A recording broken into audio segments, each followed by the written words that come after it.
আচ্ছা, মাননীয় বলেছেন পুরসুরায় একজন গুন্ডা আছে, কাকে বলেছেন? ভালো, এরকম গুন্ডা যদি উনি বলে থাকেন, আমার আরামবাগ লোকসভায় এরকম 2 লক্ষ গুন্ডা আছে।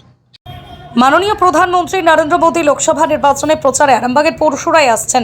আরামবাগের বিজেপি প্রার্থী অরূপকান্তি দিগার মহাশয়ের সমর্থনে নির্বাচনী প্রচার করবেন আদরণীয় প্রধানমন্ত্রী নরেন্দ্র মোদী মহাশয়। আগামীকাল মাননীয় প্রধানমন্ত্রী নরেন্দ্র মোদী অরূপকান্তি দিগার মহাশয়ের সমর্থনে নির্বাচনী সভা করবেন। মোদীজির পরশুরায় আসার আগে কতটা প্রস্তুতি বঙ্গ বিজেপি করছে তা আপনাদের সামনে তুলে ধরবো। সাজো সাজো রব পরশুরা জুড়ে বিজেপির নেতাকর্মীগণের উন্মাদনা তুঙ্গে চরম ব্যস্ততা লক্ষ্য করা যায় বিজেপির নেতাকর্মীদের মধ্যে। আদরণীয় প্রধানমন্ত্রী নরেন্দ্র মোদী আসবে, তারই প্রস্তুতি চলছে পরশুরা থেকে। সরাসরি প্রস্তুতি সভাস্থল থেকে প্রজ্যোতিবাগের সাথে রিয়া সিংহ রায়ের report, crime press, Bengal news.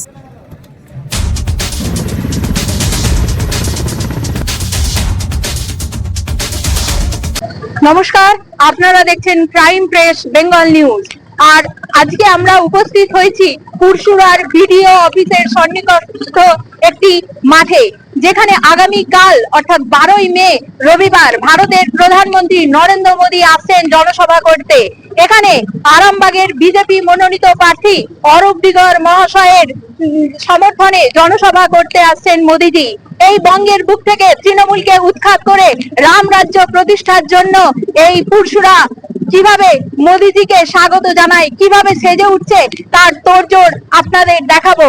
দেখুন কিভাবে পুরসুরা শেষ মুহূর্তে সেজে উঠছে মোদীজিকে স্বাগত জানাতে। হুগলির পুরসুরা থেকে রিয়া সিংহ রায়ের সঙ্গে প্রজ্যোতিবাগের report, crime press, Bengal news.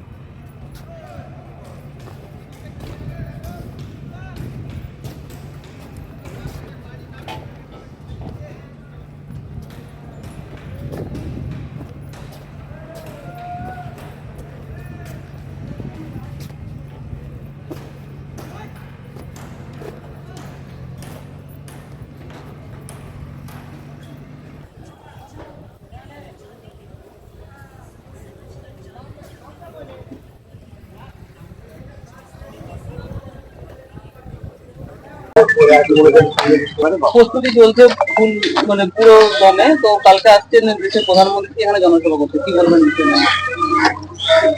আমরা খুব ভাগ্যবান যে পুরসুরার মাটিতে উনি আসছেন আরামবাগ লোকসভায়, এই নিয়ে দ্বিতীয়বার। তো আরামবাগ লোকসভার মানুষের প্রতি ওনার টান এবং ভালোবাসা যে অসীম আছে, সেটাই বারবার প্রমাণ করে। উনি এখানে আসছেন নির্বাচনী জনসভা করতে, আমাদের বিজেপি প্রার্থী অরূপকান্তি দিগারের সমর্থনে প্রচার করার জন্য, জনসভা করবার। তো উনি কাল ঠিক 12টার সময়, অনেক সময় দেওয়া আছে, উনি এখানে চলে আসবেন, এসে সভা করবেন। সেই সভাকে ঘিরে আপামর পুরসুরা সহ পুরো লোকসভার মানুষের অনেক উৎসাহ হয়েছে। সাধারণ মানুষ দেখতে পাচ্ছেন এখানে কত মানুষ ভিড় করছে এখন থেকে। তো ওনাকে দেখবার জন্য, ওনার বক্তব্য শোনার জন্য সাধারণ মানুষ অতি উৎসাহী আছে। শাসক দল বা তৃণমূল কটাক্ষ করছে যে বুঝে গেছে বিজেপি যে তৃণমূলের যেটা ছিল লোকসভা সেটাই থাকবে, তাই বারবার সেটাকে ইয়ে করার জন্য প্রধানমন্ত্রীকে আসতে হচ্ছে, কি বলবেন? মুখ্যমন্ত্রী ফ্লপ শো করার পরও তাদের মুখ দিয়ে যে আওয়াজ বেরোচ্ছে, এটাই অনেক বড় ব্যাপার।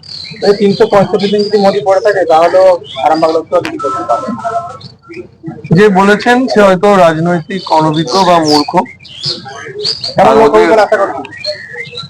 মোদীজি সবার লোক, আমাদের বলার ক্ষমতা নেই, কারণ পার্টি কার্যকর্তা ছাড়াও সাধারণ মানুষের প্রচুর ভিড় থাকে যারা সমর্থক। সেই ভিড়কে আমাদের পক্ষে কাউন্ট করা সম্ভব।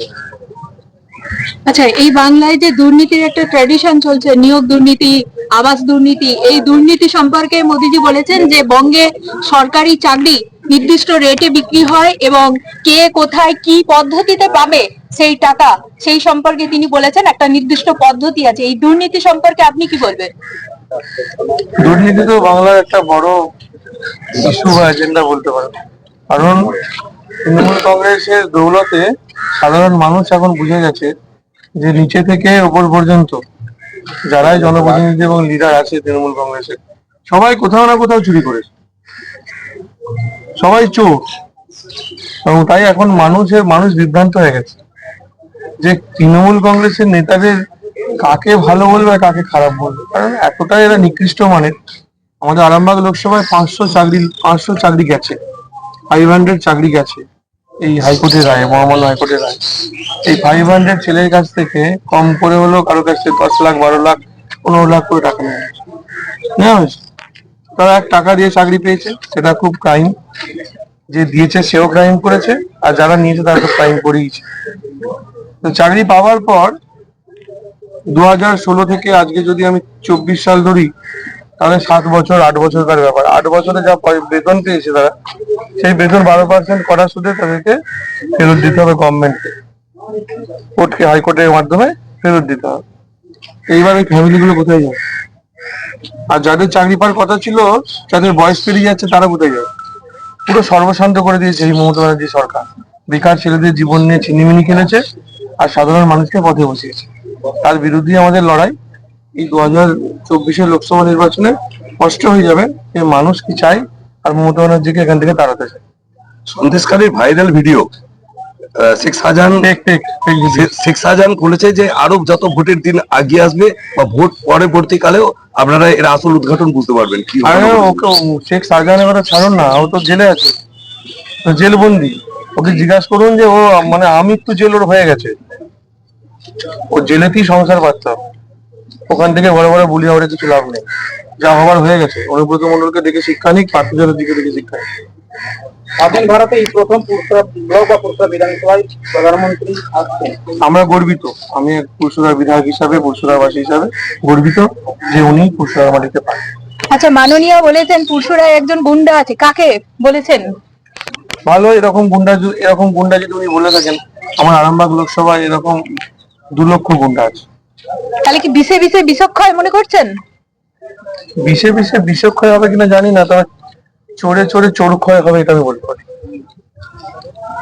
তাহলে এই যে পশ্চিমবঙ্গে 42টা লোকসভা কেন্দ্র রয়েছে, তাহলে যদি ডবল ইঞ্জিনের সরকার চলে, আপনারা বঙ্গবাসীর জন্য কি নতুন ভাবনা কি রেখেছেন, কি পথ দেখাবেন? আগে তো বঙ্গবাসীকে বাঁচাবো, তারপর তো পথ দেখাবো। বাঁচানো মানে কি, তাদের যে অধিকার, সে অধিকার ফিরিয়ে দেবো। মহিলাদের নিরাপত্তা সুনিশ্চিত করা হবে, জলের ব্যবস্থা, রাস্তার ব্যবস্থা, লাইটের ব্যবস্থা, বিদ্যুতের ব্যবস্থা, এগুলো ঠিক করা হবে। তারপরে তো চলতে থাকবে পুলিশ আর চলবে।